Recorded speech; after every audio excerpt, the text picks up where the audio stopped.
in Barara, in Isinjuru and other places, who are now coming to us to say that the regime threatened them, intimidated them, and told them that if they do not accept to appear in those pictures, they are going to be arrested, they are going to be abducted, their businesses would collapse, etc., etc.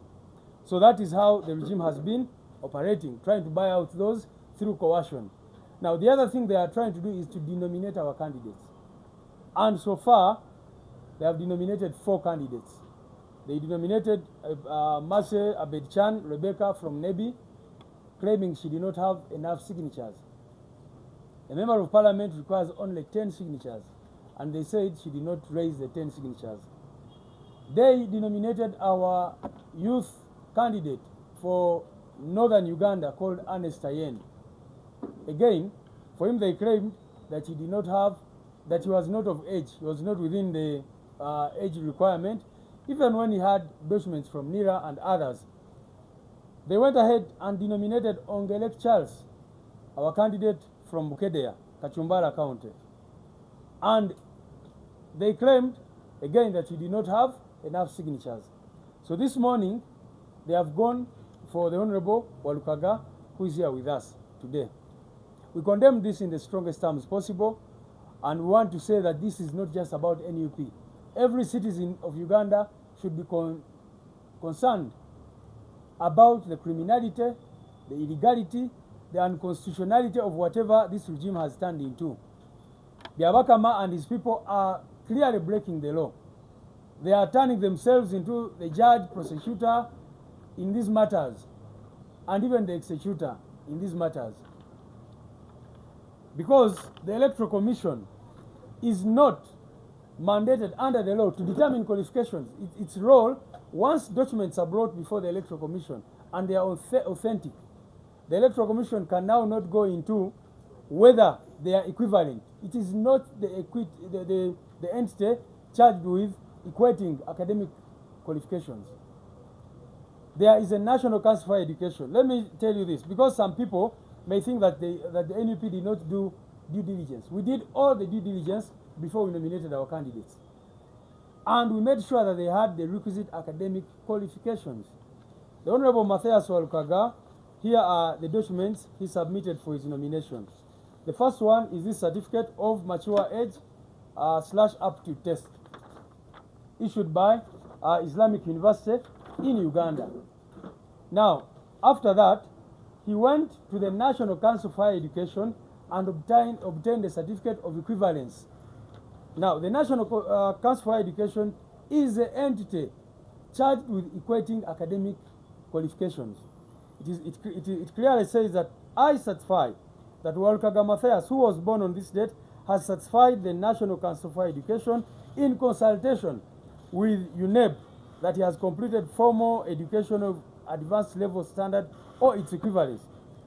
Now, the National Council for Education gave a certificate of equivalence. Now, of course, after that, a complaint was raised, which we thought was ridiculous. In fact, we laughed it off, because it was clear that once someone has submitted this document and accompanies it with a certificate from the National Council, this is the body charged with equating academic qualifications, ladies and gentlemen. Now, they complained to the Electoral Commission, and their main contention was that this document had expired on 12th June 2025.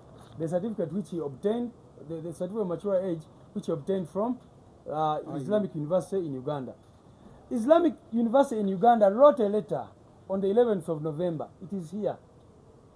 And it was clearly saying, this is to certify that Mr. Walukagga Matthias, registration number this, sat for mature age up to test held on 25th February 2023 and obtained this score.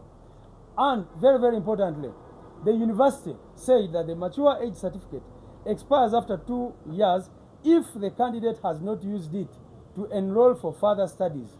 Otherwise, the certificate remains valid. Anybody who knows English can clearly see this is very, very clear. The university itself, which gave the document, is saying that this document is valid as long as the person enrolls, goes for further studies. The Honorable Walukagga submitted a letter to the Electoral Commission from St. Lawrence University, where he is pursuing his studies, and right now he's in the 3rd year. Is Byabakama trying to tell us that someone is at university without completing senior 6? The university itself, St. Lawrence, clearly wrote indicating that he is in 3rd year pursuing his academic studies at that particular university. Therefore, and these are the guidelines of the Electoral Commission, they themselves clearly indicate, the guidelines of the Electoral Commission, that once a person submits this certificate from the National Council for Education, it is enough to certify that the person has a minimum academic qualifications. So we ask ourselves, how can Byabakama now decide to take on the role of the National Council for Education? The National Council for Education is saying this man has the requirements. He has the requisite qualifications.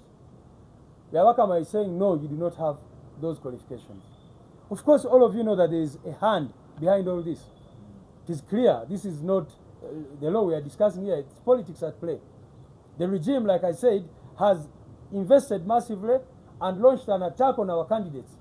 We have even been told that they are not yet done, that there are other candidates of NUP who they are trying to denominate illegally and constitutionally. So we are here to make an announcement that as a national platform, this is a matter that we cannot take lightly. In fact, all the 4 candidates who have been denominated have been interviewed. Our legal team is working very hard to ensure that there is an appeal against all these illegal decisions of the Electoral Commission.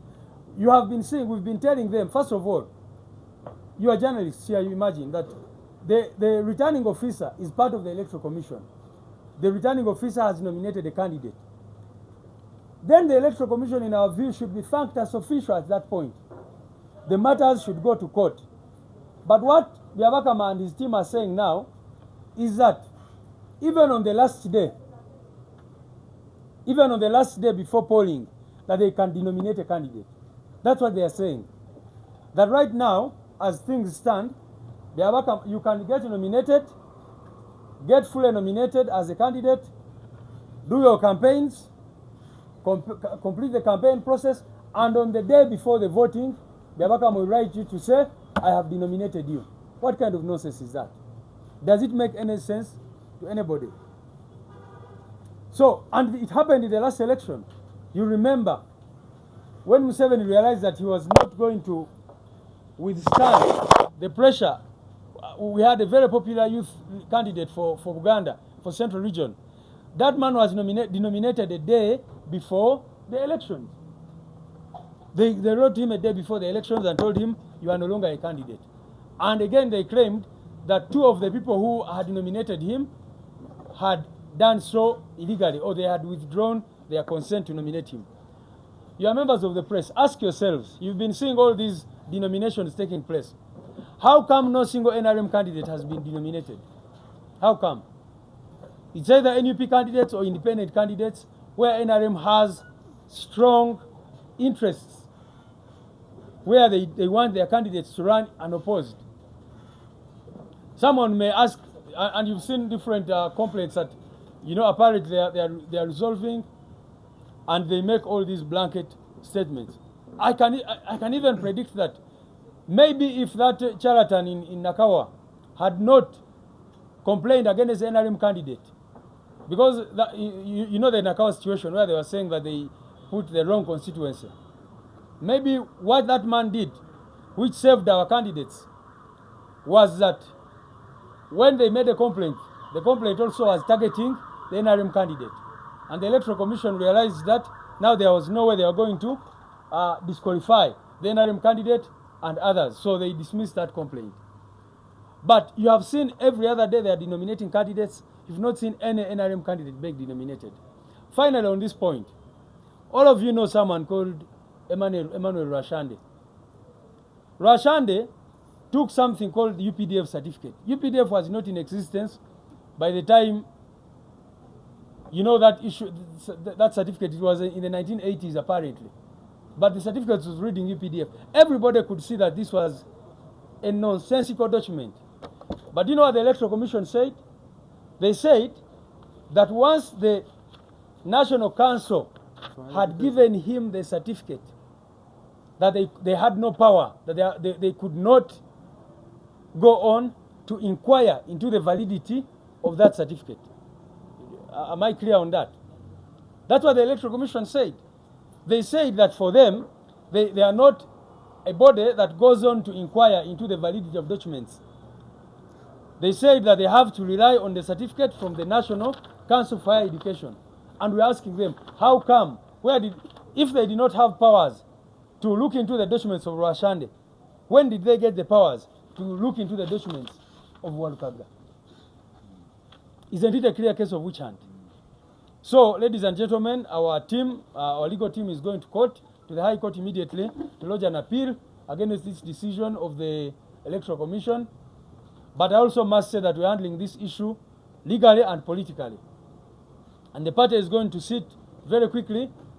We know the people who are behind all this clearly, but I can tell them that the people of Busiro East are going to have the last laugh. You cannot impose yourself on the people if people have rejected you, through all means that you may come up with and all these things. So our advice would be, let those people go into fair competition. And if they believe that they are strong candidates, let them subject themselves instead of using the Electoral Commission and all these institutions to do these things. But, cry beloved country, the country can see where we are headed now. That institutions are operating as if really they have reduced our country into a complete failed state, where the Electoral Commission is doing these kinds of things, illegalities every day with reckless abandon. The military is behaving the way it is behaving. Right now we've been talking to our president on the campaign trail. They have blocked him and blocked the roads leading to where he's supposed to be. He's supposed to be in 3 districts today. They have been blocking him everywhere he's going, diverting him to, routes of 3 hours instead of taking 30 minutes. So that is the lawlessness we are dealing with, ladies and gentlemen. Above all, protest vote is the answer to all this nonsense that is going on in our country. Let us put an end to all this nonsense on the 15th of January. That is the only chance we have as Ugandans. Because you can see, these institutions are getting eroded every day that passes. The little shame that they had yesterday, they no longer have today. Every day that passes, they continue to become emboldened in their impunity, in their criminality. So the only chance that the people of Uganda have is really to reject the Museveni system that has brought about all this madness. I thank you very much for listening to me. Now, Muluganda, I'm going to